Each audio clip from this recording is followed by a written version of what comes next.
स्मरणीय तथ्य। राष्ट्रीय 1 सितंबर 2020 में रसायन और उर्वरक मंत्रालय ने देश में कितने प्लास्टिक पार्क स्थापित करने के लिए मंजूरी दी है? 10। रसायन और उर्वरक मंत्रालय ने देश में 10 प्लास्टिक पार्क स्थापित करने के लिए मंजूरी दी है। ये पार्क 2019 में लॉन्च की गई प्लास्टिक पार्क योजना के तहत स्थापित किए जा रहे हैं। ये प्लास्टिक पार्क मध्य प्रदेश, असम, तमिलनाडु, ओडिशा, झारखंड, छत्तीसगढ़ और उत्तराखंड में स्थापित किए जाएंगे। 2 देश के पहले चिकित्सकीय उपकरण पार्क का शिलान्यास किया गया है केरल में। केरल में देश के पहले चिकित्सकीय उपकरण पार्क का शिलान्यास किया गया। भारत सरकार के विज्ञान एवं प्रौद्योगिकी विभाग के श्री चित्रा तिरुनाल, चिकित्सा विज्ञान एवं प्रौद्योगिकी संस्थान और केरल सरकार की औद्योगिक एवं निवेश संवर्धन एजेंसी केरल राज्य औद्योगिक विकास निगम लिमिटेड की संयुक्त पहल के आधार पर चिकित्सकीय उपकरण पार्क को स्थापित किया जाएगा। 3 विश्व समुद्री दिवस 2020 का थीम है सतत गृह के लिए सतत शिपिंग। विश्व समुद्री दिवस प्रतिवर्ष सितंबर के अंतिम बृहस्पतिवार को मनाया जाता है।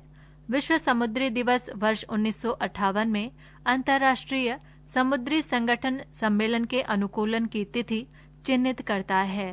पहली बार इस दिवस को वर्ष 1978 में मनाया गया था। संयुक्त राष्ट्र व्यापार एवं विकास सम्मेलन के मुताबिक दुनिया भर में करीब 80% व्यापार समुद्री मार्ग द्वारा होता है। 4 संसद ने किस राज्य में राष्ट्रीय रक्षा विश्वविद्यालय की स्थापना के लिए विधेयक पारित किया है? गुजरात।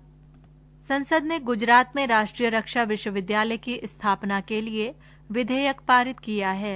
राष्ट्रीय रक्षा विश्वविद्यालय विधेयक 2020 के तहत गुजरात के गांधीनगर स्थित रक्षा शक्ति विश्वविद्यालय को राष्ट्रीय रक्षा विश्वविद्यालय के रूप में अपग्रेड किया जाएगा। ये एक बहुविधा विश्वविद्यालय होगा। 5 ग्लोबल इनोवेशन इंडेक्स में भारत का स्थान है 48वें स्थान पर। ग्लोबल इनोवेशन इंडेक्स में भारत पहली बार शीर्ष 50 देशों में शामिल हुआ है। भारत ने 4 पायदान की छलांग लगाई और 48वें स्थान पर पहुंच गया है। भारत वर्ष 2015 में 81वें, 2016 में 66वें, 2017 में 60वें, 2018 में 57वें और 2019 में 52वें स्थान पर था। संयुक्त राष्ट्र की एजेंसी विश्व बौद्धिक संपदा संगठन की ये सूची 131 देशों और अर्थव्यवस्थाओं के नवोन्मेष प्रदर्शन पर आधारित है। इस सूची में स्विट्जरलैंड ने अपनी शीर्ष रैंकिंग बरकरार रखी है। 6 केंद्र सरकार ने तमिलनाडु के किस जिले को राज्य का पूरी तरह डिजिटल अर्थव्यवस्था वाला पहला जिला घोषित किया है? विरुधुनगर जिले को। केंद्र सरकार ने तमिलनाडु के विरुधुनगर जिले को राज्य का पूरी तरह डिजिटल अर्थव्यवस्था वाला पहला जिला घोषित किया है। यहाँ बड़ी संख्या में लघु और मध्यम उद्यम, विशेषकर आतिशबाजी और संबंधित क्षेत्र के उद्यम हैं। 7 किस राज्य ने ईज ऑफ डूइंग बिजनेस 2019 की रैंकिंग में शीर्ष स्थान प्राप्त किया है? आंध्र प्रदेश ने। Ease of doing business 2019 ranking के मामले में आंध्र प्रदेश अपनी स्थिति बरकरार रखते हुए पहले स्थान पर है। इस सूची में उत्तर प्रदेश दूसरे स्थान पर रहा, जबकि तेलंगाना तीसरे और मध्य प्रदेश को चौथा स्थान प्राप्त हुआ।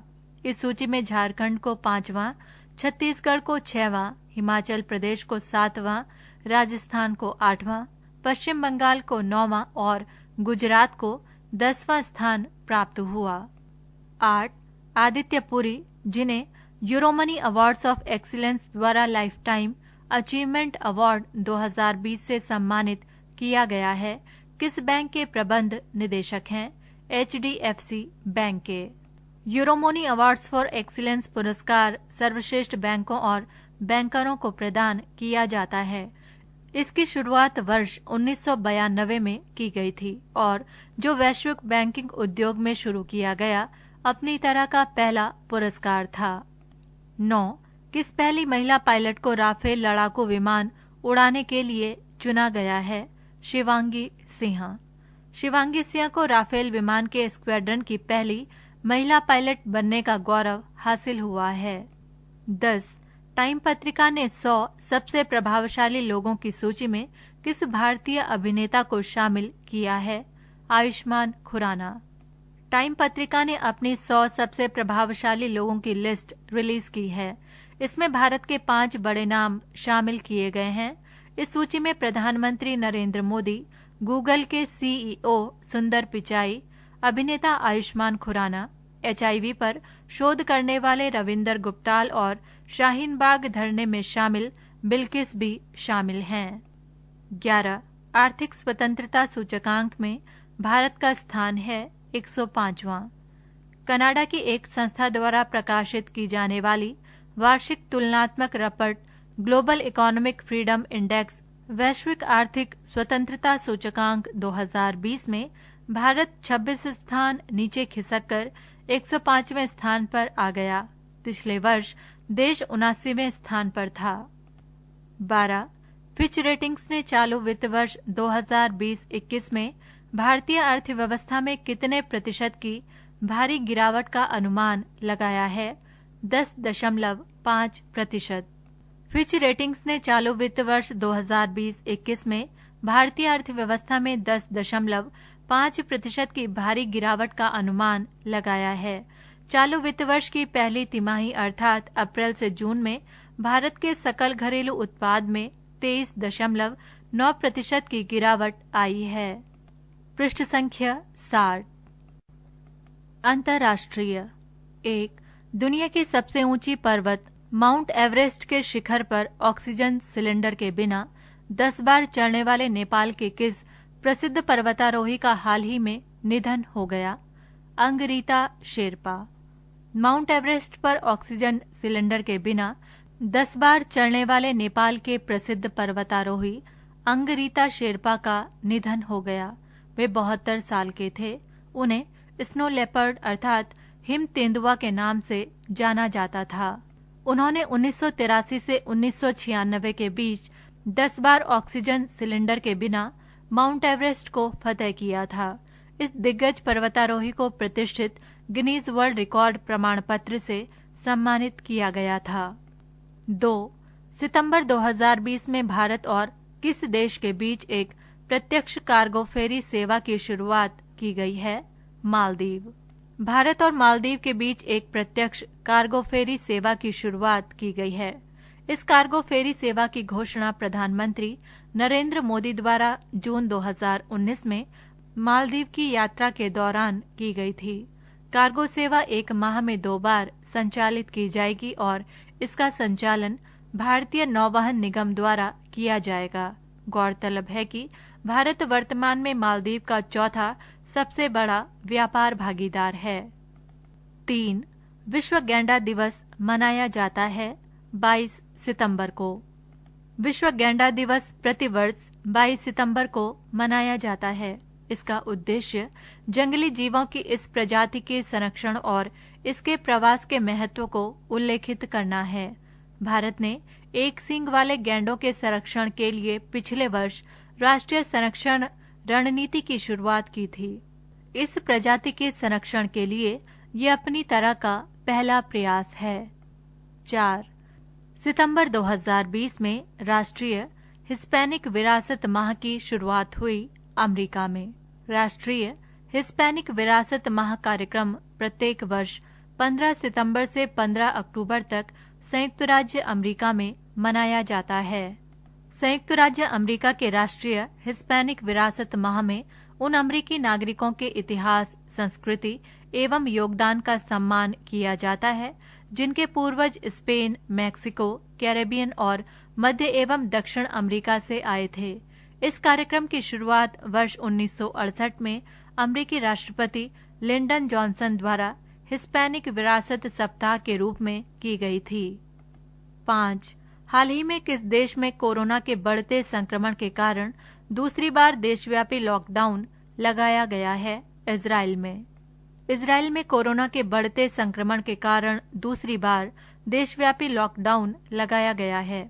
इसका उद्देश्य देश में कोरोना वायरस के बढ़ते मामलों पर लगाम लगाना है। इसके तहत कई व्यापार बंद होंगे, लोगों के एक जगह जमा होने पर सीमा लागू होगी तथा कुल मिलाकर लोगों को उनके घरों के 1 किलोमीटर के दायरे में सीमित किया जाएगा। इजराइल में पहला लॉकडाउन मार्च और अप्रैल में लागू किया गया था। 6. किस देश ने संयुक्त अरब अमीरात और बहरीन के साथ राजनयिक संबंधों को सामान्य बनाने वाले अब्राहम एकॉर्ड समझौतों पर हस्ताक्षर किए हैं? इजराइल ने संयुक्त अरब अमीरात और बहरीन के साथ राजनयिक संबंधों को सामान्य बनाने वाले अब्राहम एकॉर्ड समझौतों पर हस्ताक्षर किए हैं। इजराइल के साथ राजनयिक संबंध स्थापित करने वाले यूएई और बहरीन क्रमशः तीसरे और चौथे अरब देश हैं। इससे पहले मिस्र ने 1979 में और उसके बाद 1994 में जॉर्डन ने शांति समझौते पर इजराइल के साथ हस्ताक्षर किया था। 7. अंतर्राष्ट्रीय लोकतंत्र दिवस मनाया जाता है 15 सितंबर को। प्रत्येक वर्ष 15 सितंबर को विश्व भर में अंतर्राष्ट्रीय लोकतंत्र दिवस के रूप में मनाया जाता है।